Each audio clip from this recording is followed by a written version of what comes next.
অনুষ্ঠিত হয়ে গেল ফিফা ওয়ার্ল্ড কাপ ফুটবল 2026-এর ড্র অনুষ্ঠান। এইবার মোট 48টা দেশ অংশগ্রহণ করবে।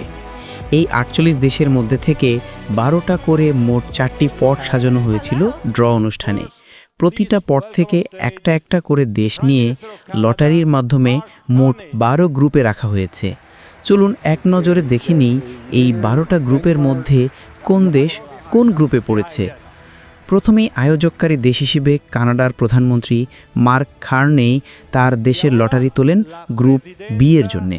আসলে এইটা ছিল প্রি নির্ধারিত তাদের সম্মানার্থে। তেমনি করে পরে আসেন মেক্সিকোর প্রথম মহিলা প্রেসিডেন্ট ক্লৌডিয়া শেইনবাউম পার্ডো। তিনি মেক্সিকোর কাগজটি তুলেন গ্রুপ এ এর জন্য। এর পরের পালা আমাদের অতি প্রিয় মিস্টার ট্রাম্প। তিনি তুলেন তার দেশ ইউএসএ এর জন্য কাগজ, যাহা আসলে পূর্ব নির্ধারিত ছিল গ্রুপ ডি এর জন্য। এরপর একে একে খেলাধুলায় নামকরা বিভিন্ন অতিথি প্লেয়ারদের আমন্ত্রণ জানানো হয় অন্যান্য দেশের লটারি তোলার জন্য।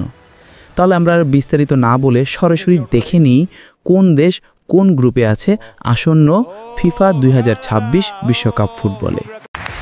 Wow, guys, where did this come from? This is a ridiculous setup, man. Wow, icons everywhere. First up, Brazil. Hey.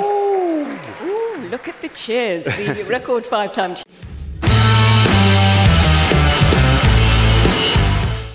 trophy in 2010 becoming Argentina.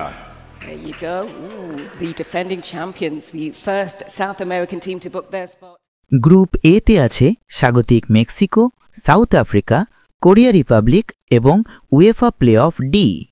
Group বিতে প্রতিদ্বন্দ্বিতা করবে স্বাগতিক Canada, UEFA playoff A, Qatar এবং Switzerland. এখানে UEFA play of জিনিসটা একটু clear করে দিই। ইউরোপ অঞ্চলে বিশ্বকাপ বাছাই পর্বে মোট 12টি গ্রুপ অংশগ্রহণ করেছে। এদের মধ্যে গ্রুপ চ্যাম্পিয়ন 12টি দেশ সরাসরি বিশ্বকাপ 2026-এর টিকিট পেয়েছে। রানার্স আপ বাকি 12টি দেশ এবং উয়েফা নেশনস লিগ থেকে ভালো করা আরও 4টি দেশ, মোট 16টি দেশের মধ্যে নকআউট পদ্ধতিতে খেলা হবে। এর মধ্যে সেরা 4টি দেশ চান্স পাবে, কিন্তু কোন 4টি দেশ চান্স পাবে তা নিশ্চিত হওয়া যাবে আগামী 31শে মার্চ 2026-এর মধ্যে। আপনি ফুটবল প্রেমী হলে অবশ্যই একটি লাইক, শেয়ার, সাবস্ক্রাইব ও আপনার একটি মতামত লিখে যাবেন। তাহলে দেখতে থাকুন বাকিটা এবং আমি বিদায় নিলাম। Group now, we have England, Croatia, Ghana and